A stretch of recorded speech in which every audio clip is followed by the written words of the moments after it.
आज हम सत्य युग में शक्ति की पूजा करें, क्योंकि सत्य युग की शुरुआत हो गई है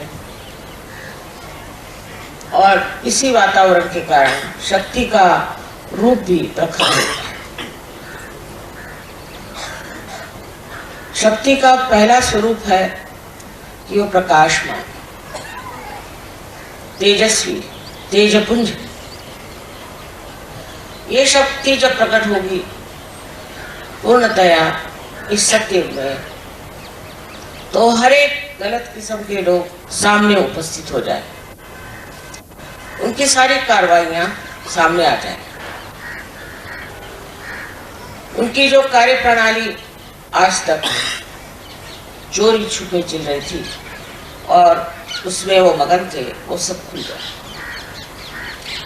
हर तरह की बुराइयां, वो चाहे नैतिक हो, चाहे मानसिक हो, आतंकवादी हो या किसी तरह की भी, सत्य को पसंद न, ऐसी कोई सी भी संस्था, ऐसी कोई सी भी व्यवस्था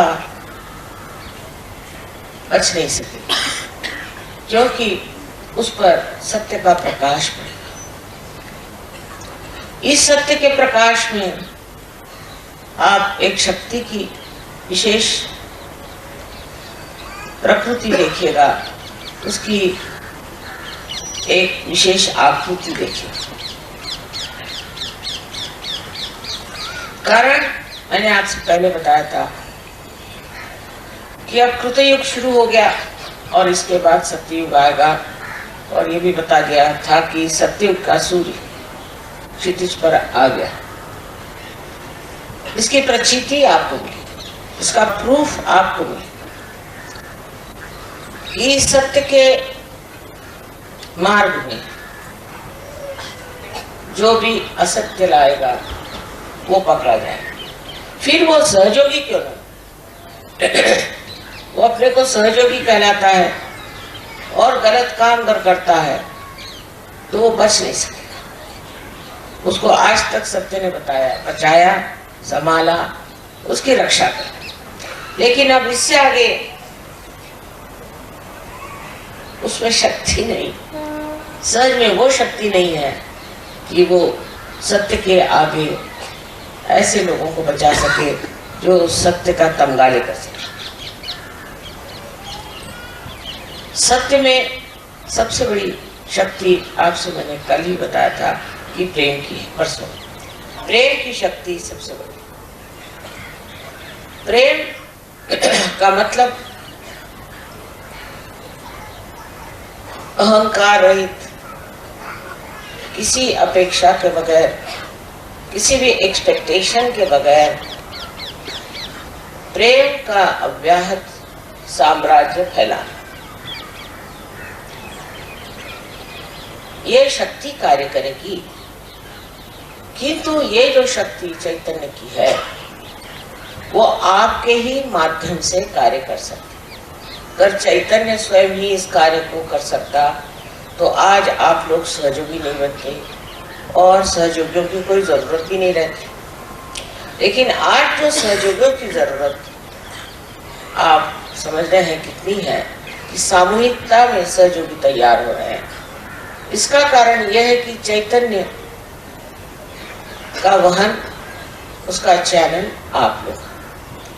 अब इस वहन करने वाली जो धाराएं हैं उनको समझ लेना चाहिए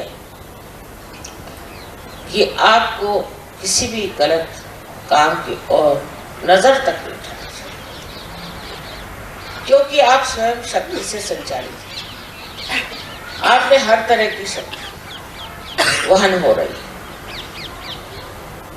तो वही शक्ति आपको शक्तिवान, बलवान, हर तरह से समृद्ध और स्वस्थ बना सकती है। आपको और किसी चीज का आलंबन करने की जरूरत है। जैसे ही आप दूसरे किसी चीज का आलंबन करेंगे आप गिर जाएंगे। जैसे मैंने देखा कि बड़े बड़े लोग होते हैं जो अपने को बड़े कहलाते हैं, वो खबर भेजेंगे कि हमें अम्मा से मिलना है, हम उनसे स्पेशली मिलना चाहते हैं। कोई स्पेशल होते नहीं है, पर हमको मिले। अब मना करो तो लोग कहते हैं माँ वो बहुत सताए, तो मिल ही लीजिए उनसे। अब सब गिड़गिड़ाहट कहते हैं अच्छा भाई, 3 बार कहेंगे वो आने वाले हैं, वो आने वाले हैं, सबको उसके इश्तहार लग जाए और वो आएंगे, पार हो जाएंगे और ठीक भी हो जाएंगे।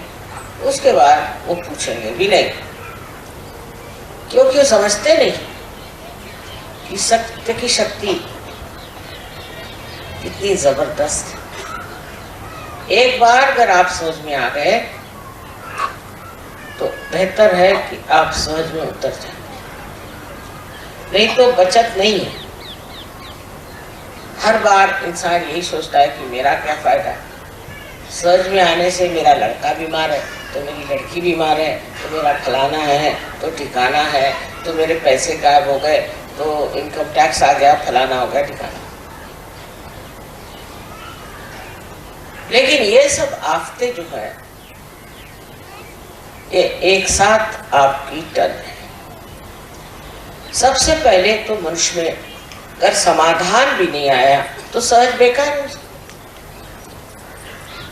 अब समाधान जब आ जाता है बस बहुत हो गया, अब नहीं चाहिए। कोई गलत काम करने की जरूरत नहीं, कोई से भी ऐसा काम करने की जरूरत नहीं कि जो हानिकारक हो समाज को, दूसरों को, आपतिष्टों को, किसी को भी हानिकारक कार्य करना सहज के बाद फलित नहीं हो सकता, उसका नुकसान उठाना। हमने देखा बात शुरू में बहुत से सहज में ऐसे लोग आए, रुपया बनाया, पैसा बनाया, झगड़े किए, लड़ाई करी, ये करा वो करा, इसके सिवा और कुछ किया नहीं सर, फिर खत्म होगा। क्योंकि सहज की शक्ति ऐसी है कि ऐसे लोगों को पार ढकेले, फिर वो ठीक होकर के वापस आ जाए तो दूसरी बात। जैसे समुद्र में 2 शक्तियां होती, एक शक्ति से तो बाढ़ आती और एक से जो है समुद्र पीछे जाता। इसी प्रकार इस सत्य की शक्ति है जो स्पंदित है। स्पंद का मतलब होता है जो एक बार आकुंचित होता है और एक बार पूरी तरह से खुल जाता है, उस हृदय में ही स्पंद होता है। आदि शंकराचार्य ने वाइब्रेशंस को स्पंद कहा। स्पंद का मतलब है जो एक बार आपको उठाएगा वो दूसरी बार आपको गिरा भी सकता है। ये मैं आपको डराने नहीं पर सूचना दे रही हूँ कि अब अपना वर्तन हमको ऐसा करना चाहिए जिससे हम सहज में अग्रसर हो सके।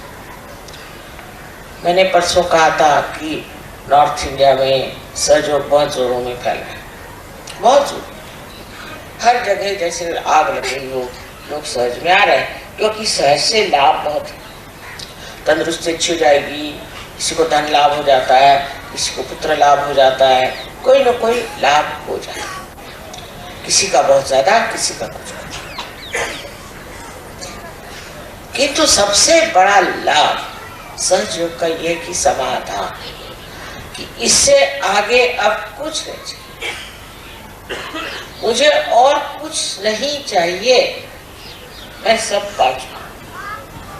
ये जब स्थिति आपकी आ जाएगी तब सहज समझना कि आप सहज में उतर, और फिर अनायास आपको चाहे या न चाहे सहज आपकी देखभाल करेगा, आपको सर्वथा पूर्णतः संतुष्ट करेगा। आपका समाधान जो है वो 7वें श्रेणी में पहुंचा है। लोग कहेंगे इनको क्या हो गया, ये क्यों इस तरह से निरीक्ष हो गए, इनको क्या, किसी तरह का संन्यास मिल गया तो कोई परवाह नहीं। एक बार हम अमेरिका में गए थे, वहां एक दुकानदार स्त्री थी, उसको हमने जागृति थी तो कहने लगे कि माँ कमाल है। जागृति के बाद मुझे कुछ याद ही नहीं रहता, पहले मुझे हर एक दुकान की हर एक चीज, कौन सा चीज आई, कौन सी चीज गई, क्या मिला क्या नहीं मिला, हर एक बात की मुझे पूरी परवाह रहती थी और हर एक चीज मैं लिख लेती थी। और तो भी मुझे कभी नफा नहीं, हमेशा देखती हूँ तो नुकसान ही होता, जो चीज आए वो बिके ना, कुछ हो ये हो। सहज के बाद ये हालत मेरी हो गई कि अब ना तो मैं गिनना जानती हूँ, ना ही मुझे कोई चीज याद है। और देखिए कमाल ये है कि मुझे नफा ही नफा हो, पता नहीं कैसे नफा, कौन मेरा सामान बेच रहा है, कौन खरीद रहा है, कौन पैसे दे रहा है, मुझे किसी भी चीज की खबर नहीं। और इस बेखबरी में ही सब कुछ बना जा रहा है। यानी सहज ने अपने गोद में ले लिया हमसे,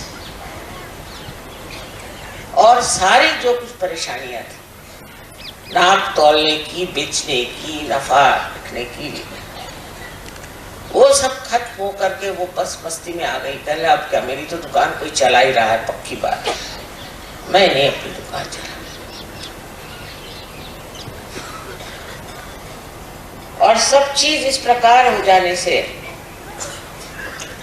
मनुष्य समझ जाता है कि अब मैं समाधान की 7वीं मंजिल पे पहुंच गया।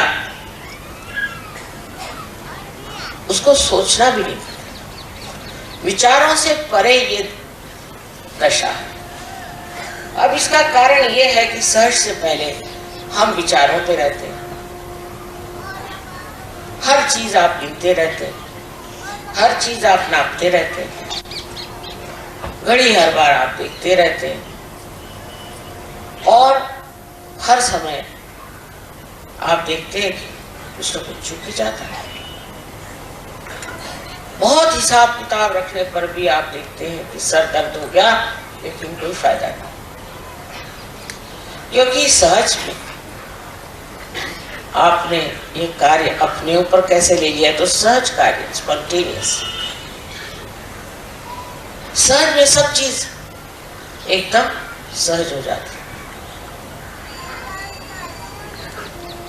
ये आपको धीरे धीरे तो अनुभव आते रहेगा, लेकिन सहज पे निर्भर हो जाना, ये शक्ति आज सत्य युग में कार्य कर रही है। जिस दिन आप पूरी तरह से सहज में निर्भर हो जाए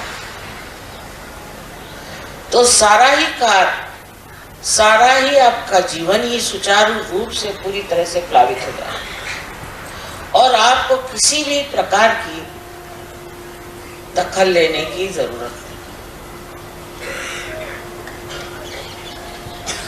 नहीं। एक बार हमारे यहाँ चोरी हो गई, हमारी सब साड़ियाँ चोरी हो गई।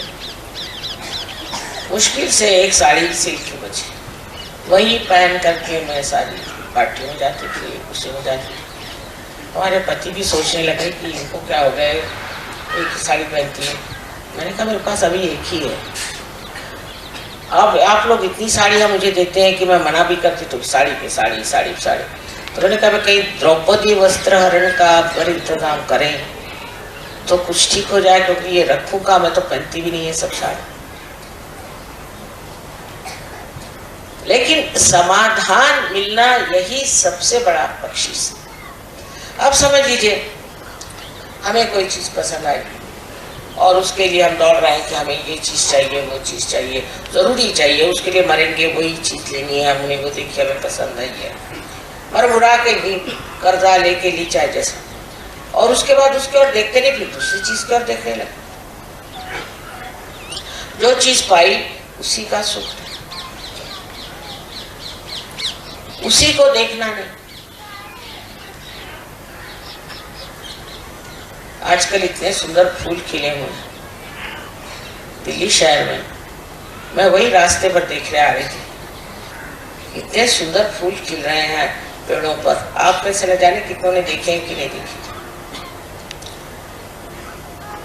अब ध्यान का, ध्यान आपका अगर अपने आत्मा पर है तो आत्मा वही चीज दिखाए जो सुखदायी है, जो आनंददायी है, और उसमें फिर स्वार्थ असल में पाया जाता है, क्योंकि जिसमें आप स्व का अर्थ जानते हैं। कैसे शब्द लगाए देखिए, अपने जो बड़े पुरखे हो गए पूर्वज, उन्होंने ढूंढ ढूंढ के शब्द लगा कि तुम स्वार्थ ढूंढो।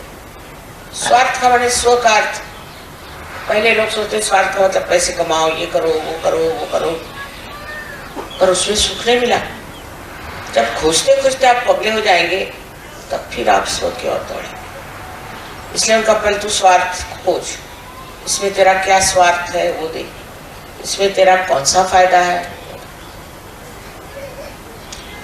सहज धारा में जब आप बैठे तब इस सत्युग में आपको जान लेना चाहिए कि आपको जो संभालने वाला है, देखने वाला है, उसके करोड़ों हाथ और उसके आंचल में आप चले गए।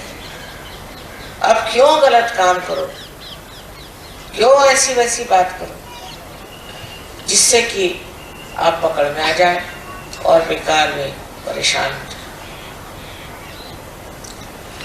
और अगर आप किसी चीज में पकड़ में आ भी गए तो वे ऐसे छूट गए। उदाहरण के लिए हम बताएं कि हमने 5 मूर्तियां खरीदी मिट्टी की कनाडा में, बहुत सुंदर थी।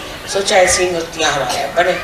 अब सिर्फ मिट्टी की मूर्तियां 5 खरीदी तो हमारे कस्टम वालों ने उसके दाम 18,000 लगा दिए। मुझे बड़ी हंसी आई कि मिट्टी की मूर्तियों की 5 की क्या दाम 18,000 हो सकता है क्या? 18 रुपए भी नहीं होंगे। मैं हंसती रही। तो पुलिस वालों के पास खबर गई तो वो भी हंसने लगे। उनका देखिए क्या तमाशा है, इसके दाम 18,000 हो सकते हैं। और वाकई में वो सब छूट गए क्योंकि गलत चीज में पकड़ा उन्होंने। तो सहज उसे अपने आप ही सब चीज को ठीक कर, जिसकी जरूरत है, जो जरूरी होना है, जिसकी आवश्यकता है, वो कार्य सहज ही कर देता है। तो सहज पे चीज छोड़ना आना चाहिए। सबसे बड़ी बात है ये चीज सहज पे छोड़ना।